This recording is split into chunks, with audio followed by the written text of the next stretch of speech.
Hey guys, welcome back. അങ്ങനെ March മാസം കഴിയാൻ ഇനിയിപ്പോൾ ഒരു 5-6 ദിവസം മാത്രമേ ഉള്ളൂ. അപ്പം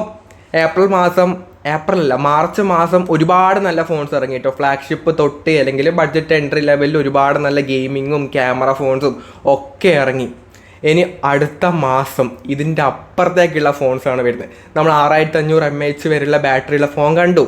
ഇനി അടുത്ത മാസം വരാൻ വേണ്ടി പോകുന്ന 6500 mAh അല്ല, 7300 mAhൻ്റെ ബാറ്ററിയൊക്കെയാണ് വരുന്നത്. അപ്പം ഏപ്രിൽ മാസം അങ്ങനെ ഒരുപാട് ഇൻട്രസ്റ്റിംഗ് ആയിട്ടുള്ള ഫോൺസ് വരുന്നുണ്ട്. ഏതൊക്കെയാണെന്നുള്ളത് ഞാൻ 1 by 1 ആയിട്ട് പറഞ്ഞുതരാം. ഓൾമോസ്റ്റ് എല്ലാ പറയുന്ന ഫോൺസൊക്കെ തന്നെ ഓൾമോസ്റ്റ് കൺഫേം ചെയ്ത് എന്തായാലും വരുന്ന മോഡലാണ്. ബാക്കി വരാൻ ചാൻസ് ഉള്ള മോഡലിൻ്റെ പേരും ഞാൻ അവസാനം പറയുന്നുണ്ട്. അപ്പോൾ ഫസ്റ്റത്തെ മോഡൽ ഏറ്റവും കൂടുതൽ ആൾക്കാർ വെയിറ്റ് ചെയ്ത് നിൽക്കുന്ന വേറെ ഏതുമല്ല, മോട്ടറോളയുടെ എഡ്ജ് 16 ഫ്യൂഷൻ എന്ന മോഡലാണ്. ഡിസൈൻ വൈസ് വലിയൊരു ചേഞ്ച് ഒന്നുമില്ല, എന്നാലും ഫ്യൂഷൻ എന്ന മോഡലിൽ വ്യത്യാസം വരുന്നുണ്ട്. നമ്മുടെ എഡ്ജ് 15 പ്രോയിലൊക്കെ കണ്ട അല്ലെങ്കിൽ ആ ഒരു ടിപ്പിക്കൽ ക്യാമറ ലേഔട്ടാണ് ഇതിന് വരുന്നത്. മറ്റേ 15 ഫ്യൂഷൻ ആണെങ്കിൽ ഡുവൽ ക്യാമറ ആയിരുന്നു, പക്ഷെ ഇതിലേക്ക് വരുമ്പോൾ അതിൻ്റെ ആ ഒരു ക്യാമറയുടെ ആ ഒരു കുറച്ചും കൂടെ വലുതാക്കിയെന്നേ ഉള്ളൂ. വേറെ ബേസിക്കലി വലിയ മാറ്റങ്ങളൊന്നുമില്ല. വീഗൽ ലെതറാണ്, മോട്ടറോള എന്ന് പറയുമ്പോൾ തന്നെ വീഗൽ ലെതറാണ് ഓർമ്മ വരുന്നത്. ബാക്കി ഡിമെൻസിറ്റിയുടെ 7400 എന്ന ഒരു പുതിയൊരു ചിപ്സെറ്റാണ് ഈ ഒരു ഫോണിൽ വരുന്നത്. ക്യാമറ ആണെങ്കിൽ 50 MBയുടെ പ്രൈമറി ക്യാമറ ഉണ്ടാകും, 13 MBയുടെ അൾട്രാ വൈഡ് ഉണ്ടാകും. സെൽഫി ക്യാമറ ആണെങ്കിൽ 32 MBയുടെ സെൽഫി ക്യാമറയും വരുന്നുണ്ട്. ഒരു കർവ്ഡ് ആയിട്ടുള്ള 120 Hz OLED ഡിസ്പ്ലേ ആണ് ഈ ഒരു ഫോണിന് വരുന്നത്. 5500 mAh battery, 68 what fast charging ഉണ്ടാകും. IP69 റേറ്റിംഗ് അടക്കം ഈ ഒരു ഫോണിൽ വരുന്നുണ്ട്.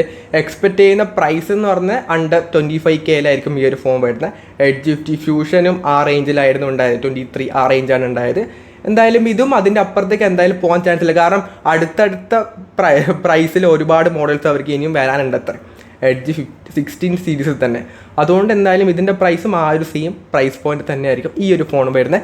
ഏപ്രിൽ 2 ഈ ഒരു ഫോൺ വരുന്നത്. ഒഫീഷ്യലായിട്ട് തന്നെ കൺഫേം ചെയ്തിട്ടുണ്ട്. ഫ്ലിപ്കാർട്ട് അതിൻ്റെ പേജും കാര്യങ്ങളൊക്കെ തന്നെ ഓൾറെഡി വന്നിട്ടുമുണ്ട്. അപ്പം അതാണ് ആദ്യം വരുന്നത്. ദെൻ അടുത്തത് ഐക്കൂടെ Z10 എന്ന മോഡലാണ്. C സീരീസ് അല്ലെങ്കിൽ C10 സീരീസിൽ ഒരുപാട് ഫോൺസ് വരുന്നുണ്ട്. ഇതിൻ്റെ എക്സാക്റ്റ് മോഡലാണ് വിവോയുടെ T4 സീരീസും. അപ്പം ഫസ്റ്റായിട്ട് വരുന്നത് C10 എന്ന മോഡലാണ്. ഇതിൻ്റെ ഏറ്റവും ഹൈലൈറ്റ് ആയിട്ടുള്ള കാര്യം ഇതിൽ വരുന്ന ബാറ്ററിയാണ്. 7300 mAh ബാറ്ററിയാണ് ഈ ഒരു ഫോണിന് വരുന്നത്. നമ്മൾ ചൈനയിലൊക്കെ ഇങ്ങനത്തെ അതായത് 7000ൻ്റെ എബോവ് ബാറ്ററി ഒക്കെ വരുന്ന സമയത്ത് നമ്മൾ വിചാരിച്ചിട്ടുണ്ടായിരുന്നു ഇന്ത്യയിലേക്കും അത് അടുത്ത് തന്നെ വരും. പക്ഷെ പിന്നീട് പറഞ്ഞു ഇന്ത്യയിലേക്ക് ഇപ്പോഴൊന്നും അത് വരത്തില്ല എന്നും കേട്ടു.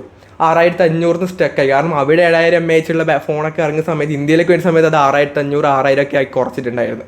പക്ഷെ ഇതാ IQ 20,000 രൂപ റേഞ്ചിൽ തന്നെ 7300 mAh ഉള്ള ബാറ്ററി ഉള്ള ഫോൺ വരുന്നുണ്ട്. ഇതിൻ്റെ ബാക്കിയുള്ള സ്പെസിഫിക്കേഷൻസ് ഒക്കെ പറഞ്ഞു കഴിഞ്ഞാൽ കോൾകോം സ്നാപ്ഡ്രാഗൻ്റെ 7S Gen 3 എന്ന ചിപ്സെറ്റ് ഉണ്ടാകും. 50 MBയുടെ ഡുവൽ ക്യാമറ, 32 MBയുടെ സെൽഫി ക്യാമറ ഉണ്ടാകും. 90 വാട്ടിനാണ് ഫാസ്റ്റ് ചാർജിങ് ആയിട്ട് വരുന്നത്. പിന്നീട് ഒരു ഫുൾ HD ആയിട്ടുള്ള 120 Hz AMOLED ഡിസ്പ്ലേ ഉണ്ടാകും. എക്സ്പെക്ട് ചെയ്യുന്ന പ്രൈസ് ഒരു 20K റേഞ്ചിൽ തന്നെയാണ് എക്സ്പെക്ട് ചെയ്യുന്നത്. ഈ വരുന്ന ഏപ്രിൽ 11 ഇതിൻ്റെ ഒഫീഷ്യലായിട്ടുള്ള കൺഫർമേഷൻ വന്നിട്ടുണ്ട്. ആമസോണിൽ ഇതിൻ്റെ പേജ് അടക്കം തന്നെ വന്നിട്ടുണ്ട്. അപ്പോൾ 11 ആ ഒരു ഹെവി വലിയ ബാറ്ററിയുള്ള ഫോൺ 11 വരുന്നുണ്ട്. ഇനി അടുത്തൊരു മോഡൽ എന്ന് പറയുന്നത് റിയൽമിയുടെ 14 5G എന്ന മോഡലാണ്.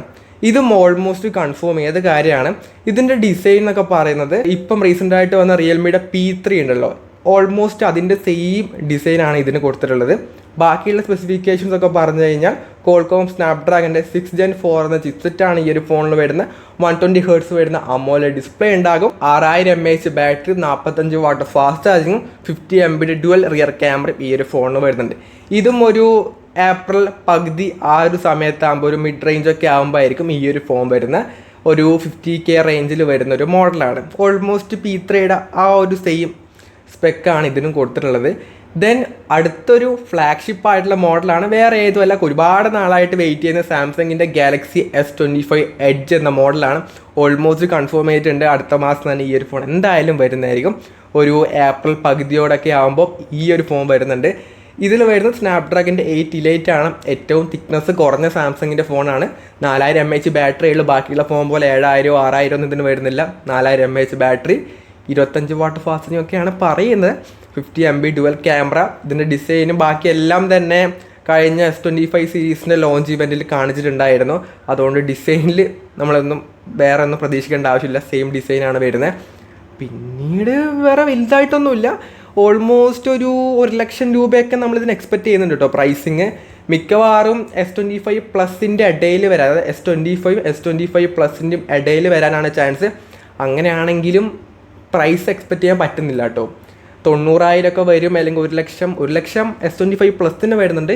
ഇതെന്തായാലും അതിൻ്റെ ഇടയിലൊക്കെ ആയിരിക്കും പ്രൈസ് വരുന്നത്. എന്തായാലും ഈ ഏപ്രിൽ മാസത്തിൽ ഈ ഒരു ഫോൺ എന്തായാലും വരുന്നതായിരിക്കും. ഇനി അതിൻ്റെ അപ്പുറത്തേക്ക് പോകത്തില്ല. ദെൻ അടുത്തൊരു മോഡൽ എന്ന് പറഞ്ഞാൽ വിവോയുടെ V15e എന്ന മോഡലാണ്. വിവോ V15 ഓൾറെഡി ലോഞ്ച് ചെയ്തിട്ടുണ്ടായിരുന്നതിന് അതിൻ്റെ ഈ മോഡലാണ്. ഇത് 25K അല്ലെങ്കിൽ 26K ആ റേഞ്ചിൽ വരുന്നൊരു മോഡലാണ്. അണ്ടർ 30K ആണ്. ഇതിൻ്റെ ഡിസൈൻ വൈസ് ആ ഒരു V50 സീരീസിൽ കണ്ട ആ സെയിം ഡിസൈനാണ്. വ്യത്യാസങ്ങളൊന്നും ഉണ്ടാവാൻ ചാൻസ് ഇല്ല, കളർ ഡിഫറൻസ് മാത്രമേ ഉണ്ടാവുള്ളൂ. പിന്നീട് സ്പെസിഫിക്കേഷൻസ് പറയുകയാണെങ്കിൽ 120 Hz വരുന്ന AMOLED ഡിസ്പ്ലേ, Dimensity 7300 ചിപ്സെറ്റ് ഉണ്ടാകും, 6000 mAh ബാറ്ററി, 44 വാട്ട് ഫാസ്റ്റ് ചാർജിങ്ങും 50 MB ക്യാമറയൊക്കെയാണ് വരുന്നത്. ഒരു ഓഫ്ലൈൻ സീരീസ് ഫോണാണ്. വലിയ സ്പെസിഫിക്കേഷൻസ് ഒന്നും ഉണ്ടാവാൻ ചാൻസ് ഇല്ല. അപ്പോൾ ഇത്രയും ഫോൺസാണ് മെയിനായിട്ട് ഒഫീഷ്യലായിട്ട് എന്തായാലും ഈ പറയുന്ന 5 ഫോൺസ് എന്തായാലും വരും. ഇത് കൂടാതെ പോക്കോയുടെ F7 ഏപ്രിൽ വരാൻ ചാൻസ് ഇല്ല, എന്നാൽ ചിലപ്പോൾ വന്നേക്കാം, പറയാൻ പറ്റത്തില്ല. പിന്നെ CMF ഫോൺ 2 അതും ചിലപ്പം വന്നേക്കാം, പക്ഷേ എനിക്ക് തോന്നുന്നു ഇതൊക്കെ ഏപ്രിലിന് ശേഷമായിരിക്കും വരാൻ വേണ്ടി പോകുന്നത്. പിന്നെ ഇത് കൂടാതെ തന്നെ ബഡ്ജറ്റ് റേഞ്ച് ഫോൺസൊക്കെ തന്നെ ആ ഒരു ടൈം പീരീഡിലായിരിക്കും അനൗൺസ് ചെയ്യുന്നത്. അതുകൊണ്ട് ഇതിൻ്റെ ഇടയിലും ഇത് മാത്രമല്ലാതെ വേറെ ഒരുപാട് ഫോൺസ് ഇതിൻ്റെ ഇടയിൽ വരുന്നതായിരിക്കും. അതായത് 10K 20K റേഞ്ചിൽ ഒരുപാട് ഫോൺസ് വേറെയും ബ്രാൻഡിൻ്റെ ഒക്കെ വരാൻ ചാൻസ് ഉണ്ട്.